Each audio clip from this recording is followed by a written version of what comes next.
Hi.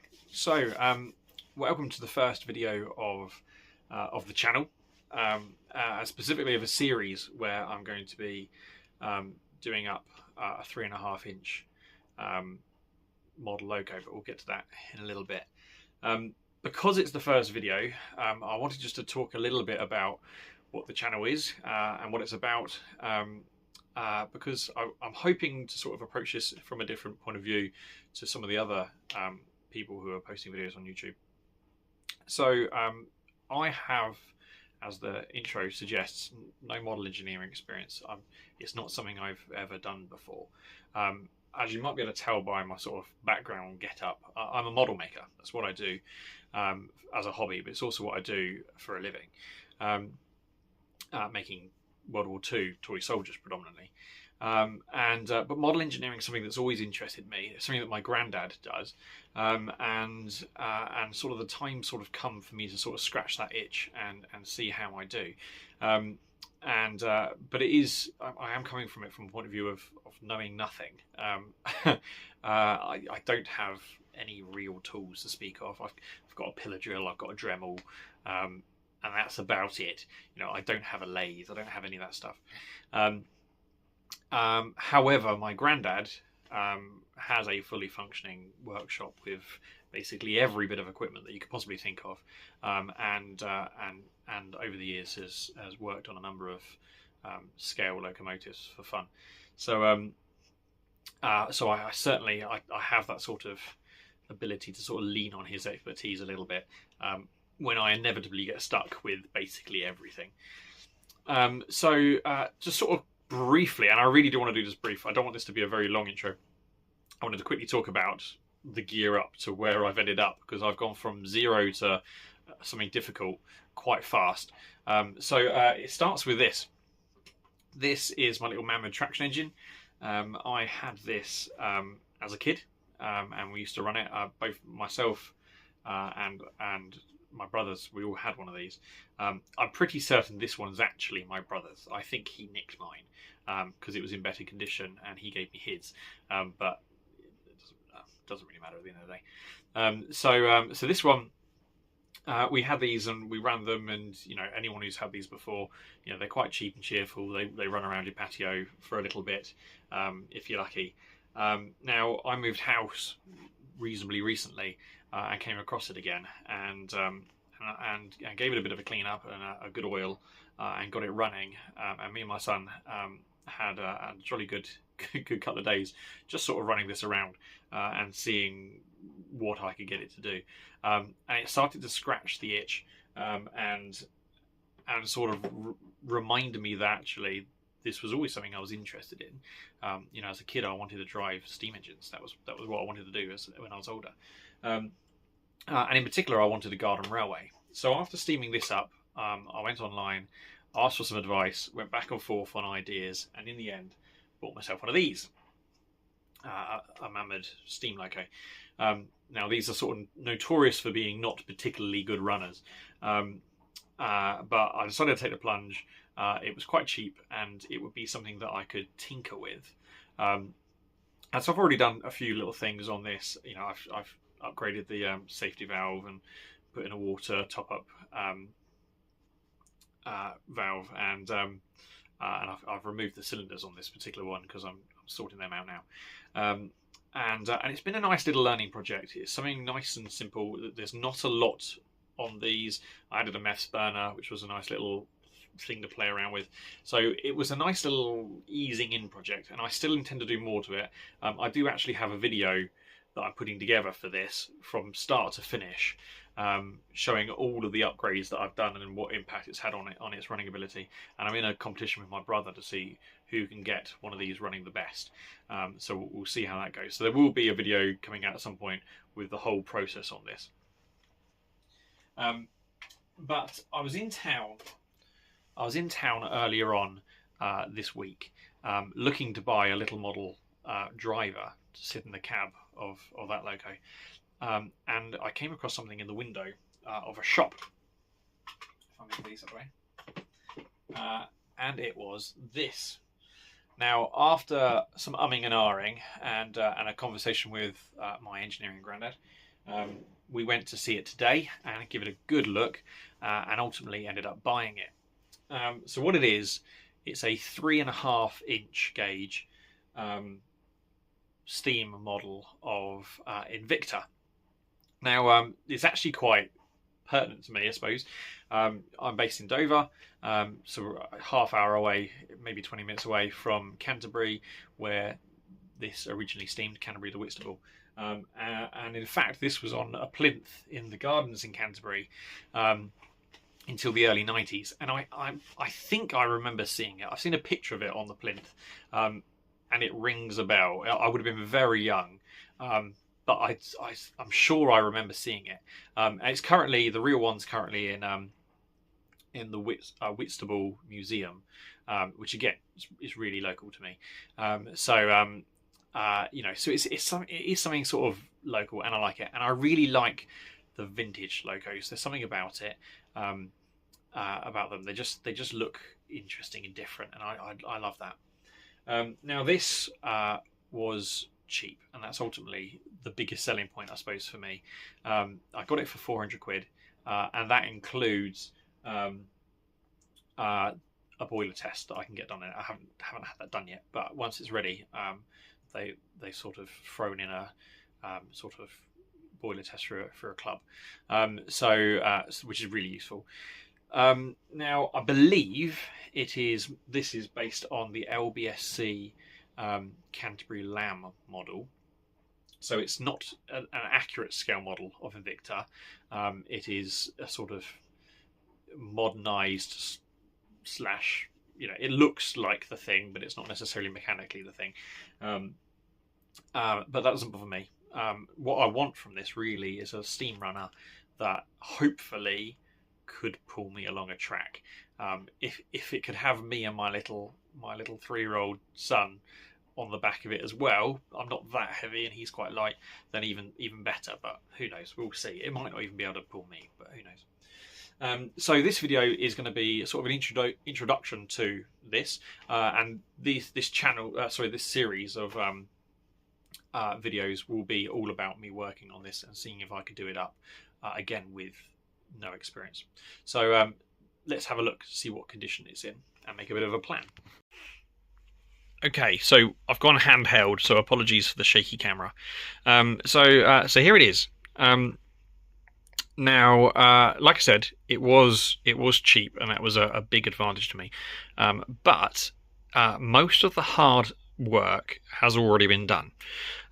So a lot of the tricky things that I would struggle with, valve gear, cylinders, etc., has already been sorted on this loco. The guy who sold it to me said it was about sort of 95% there. It just needed, the last few bits.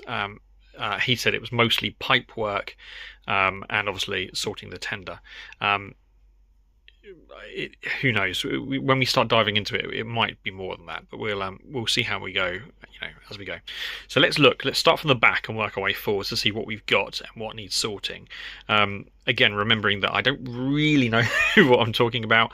I know steam locomotives enough to sort of recognise what bits are, but I've certainly never built one before. Right, okay, so first of all, the tender. So the tender is the bit that's in the worst shape. It basically doesn't exist. It's just the chassis at the moment, and it has quite a bit of rust on it, so that does need cleaning up. It will need all of the plate work creating for it. Now, I need to do a bit more research, but as I understand it, nobody really knows what the original tender looked like. I could be wrong on that, but I think that's the case. Some people model it with a tender similar to Rocket, Stephenson's Rocket. So this loco, the real one, Invicta, was the loco built immediately after Rocket. So you're talking a similar sort of era. So some people model it up with a similar sort of, like a barrel on the back, which is certainly a possibility. That said, most people seem to model it with a sort of a squared front and a sort of curved back. So there is a sort of tender which most people follow, and that's the one that's in the drawings for the LBSC Canterbury Lamb, as it's called. So I probably will end up following that, I would have thought. The first job on this will be to dismantle it. This will probably be the first thing I play with before I tackle the actual loco. I will start cleaning this up. So I'll gradually take this apart and remove the rust. I'll probably put it in some I think it's a vapor rust, I think it's called. So I'll probably soak the parts in there for a couple of, for a day or two maybe, and see if I can start getting some of that rust off, and then see where we're at from there. It does have, suspension which seems to be in good nick. It's a bit stiff on the front, and it does have brakes that don't actually currently connect very far. So there's a little this here which is very stiff, and that does move the brakes, but obviously that will need connecting to something. So that's definitely going to be a project that's needed. That's the tender. Moving forwards then, we have, I spin it around, here's the back. So the boiler is the big unknown with this project. There is no paperwork for it, there is no boiler certificate for it. It looks well made, according to my granddad, but it remains to be seen really. We will sort of cross that bridge as we get to it to see whether or not we'll have to do a hydro test and see whether or not that works before we even get anywhere near steam testing it. So that is the boiler is the big unknown with the entire thing. On the back then we have a variety of things. So here we've got a water gauge which is loose, so that needs sorting. In fact, that probably screws on the top there, doesn't it? So we got that, and I'm guessing then this is the drain for the water gauge. I'm guessing. There's an outlet here. Now there's a finished one of these in a museum local to me, the Transport Museum in Whitfield.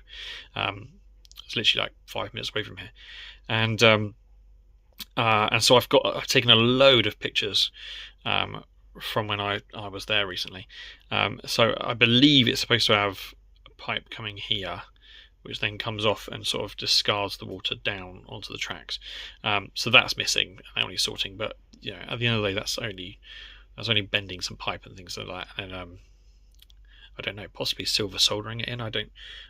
That'll be something that I'll need to find out. It does have these little screw things, so unless they're designed to clamp it, I don't know. That'll be something to explore. So that's fairly straightforward. I sort of understand what's going on there. It does have a little annoying thing where if you try and open the firebox, it catches it catches here, which will be annoying. It's not the end of it. Obviously you can turn it, but I would assume doing that is then jettisoning water out of here, which is less than ideal. So I will probably end up adapting this. I could either just cut it off here and just have it so you can only it's got a handle on one side, or I could replace it with a sort of a dial one, or it could be a bit like you get in a vice where this slides up and down. I don't know, there's a couple of ways to handle that, but it's something that we'll need looking at, but something fairly simple. Then I've got these outlets. So I've got one here, I've got one here, and I've got this here. And these are the bits where I need to get hold of the plans. They're available online to buy. Now, I believe, looking at other models, that this feeds here, that these connect together. And this, my understanding is, this is the water pump feed, I think. If somebody knows more and I'm wrong, please tell me in the comments. But that's my guess. It would feed to the top, and you can then control the in and the out. So I would guess this internally goes to the water pump that's at the front, possibly. But again, that is a bit of a guess. you know, this is the first time I'm really looking at this loco since I bought it. It is loose, this, so that's an issue. It does wiggle around a little bit, which is less than ideal. So that will need looking at and sorting and figuring out what's going on there. And then I've got these two outlets. Again, this one is loose, but this one does tighten. Whether or not these need to be like soldered in place, they don't move, and then they're tight, like sealed, I don't know. Or it might be okay that they just screw tight. Again, something that I'll ask my granddad next time I see him. Or of course, if you know the answer, let me know. And obviously pipe work will have to come out of these and lead places. So looking at the pictures from the other one I saw, these do often feed forwards, and I know there's normally some pipe work around here going somewhere. Again, I need to get the plans to see exactly what's going on. So yeah, so at the top then, here's the whistle. It doesn't seem to do, I don't really quite understand it at the moment. It certainly doesn't move. This, when I got it, this was actually the other way around like that. But I've gathered that spins around. I would imagine the idea is, I don't really know. No, I'm not quite sure how this works. If it's anything like the one on the Mammoth, and it probably is nothing like it, but on the one on the Mammoth, it's obviously this is sprung, and obviously then it lets the steam come out of here. So like, it could work in a similar sort of fashion, but I'm not too fussed by the whistle for the time being. But it'll be something to explore. Right, we'll worry about the what's inside. Oh, the grate. It's missing the grate. There's no pan, ash pan underneath, and it's missing a fire grate. That's not an issue. You can get them online for literally £7. So that's basically nothing. So I can order that, and that'll then fit in there. So that's that sorted. And an ash pan will not be difficult to sort of knock up. So I'm not worried about that. Right, on to the wheels. So the wheels actually don't look perfectly round to me. When I take it to my granddad's workshop, we'll have a proper investigation on it. But they don't actually look perfect to me. They look a little bit egg-shaped. So that's going to be something to look at and sort out if that is the case. Rods look great, and so does the valve gear. When you do move it around, the valve gear does move somewhat. So again, that'll be something to sort. Up here we have this. So this is, I believe, the throttle forwards and backwards, I'm guessing. I know that on the original the driver stood here. The fireman was here on the tender. The driver stood here, so I would guess this is how he's controlling it. And it goes to the steam pipes, so it makes sense that this is effectively like a regulator valve. I'm assuming. Well, that's the handle, but here. Pipes then. This one's loose. If I move this around, so this one is very loose. So that's wiggly wobbly. So that's not good. In fact, it's completely out of there. There you go. So that's going to need fully sorting. And actually, this here is loose as well, which is the vent. It's the exhaust from the cylinders out to the chimney stack. So that needs sorting. There are one or two missing screws around the place. So there's one here on the dome. My understanding is that actually on this model the dome is fake. I don't think it actually is a real dome. Again, could be wrong on that. In fact, that would then make sense. So maybe the steam comes from here and it then gets run. There's a lubricator at the front, so maybe it runs then through the lubricator. I don't know. No, the lubricator comes up. No, that's then up. Lubricator then comes to here. No, yeah, not sure. I'll have to toy around with it. But yeah, so you know, pipe-wise, it looks good. It is missing pipe here, so this is where I believe the pipe feeds down to the lubricator at the front. If I spin this thing around, so I reckon there's a pipe that goes here down underneath the loco, where we've got a lubricator here. A mechanical one, so I'm guessing that's there, and that will then obviously feed into the steam path. Is my assumption. But yeah, the odd screw missing there. There's another screw missing here, which is why this whole assembly is loose.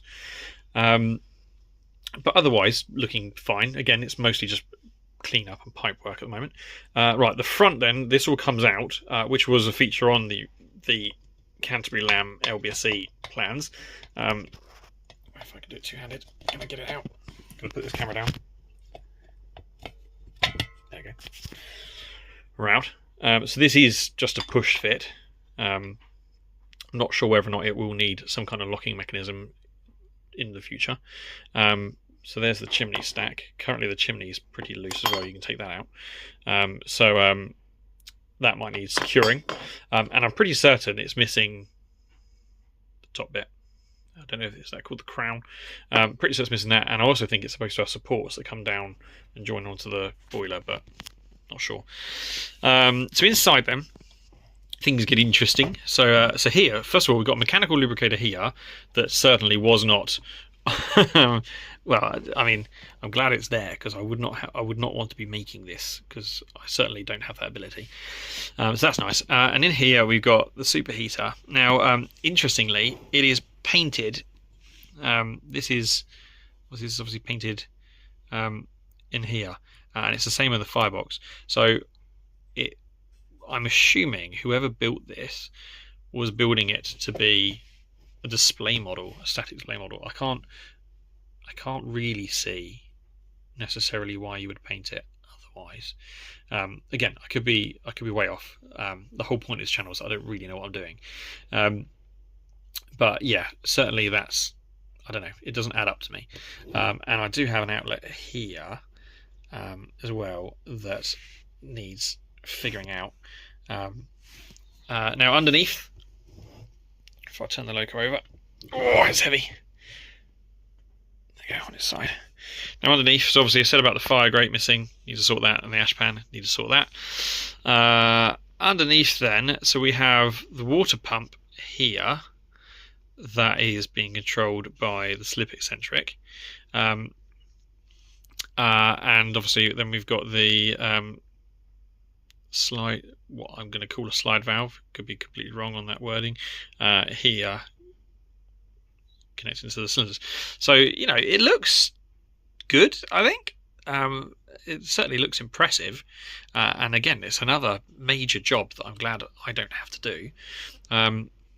This is loose, so that's going to need sorting. These bolts clearly aren't doing anything, so they're going to need sorting out. So actually it's proper.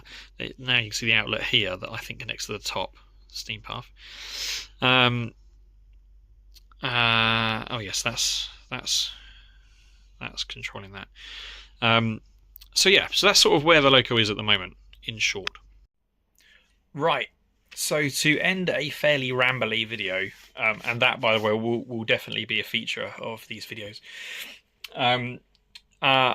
Plan of attack. So what I intend to do is to slowly take it apart and clean it, basically. Give it a really good clean up. And then probably just put the things straight back on for the time being. Now, that also includes probably stripping back the paint.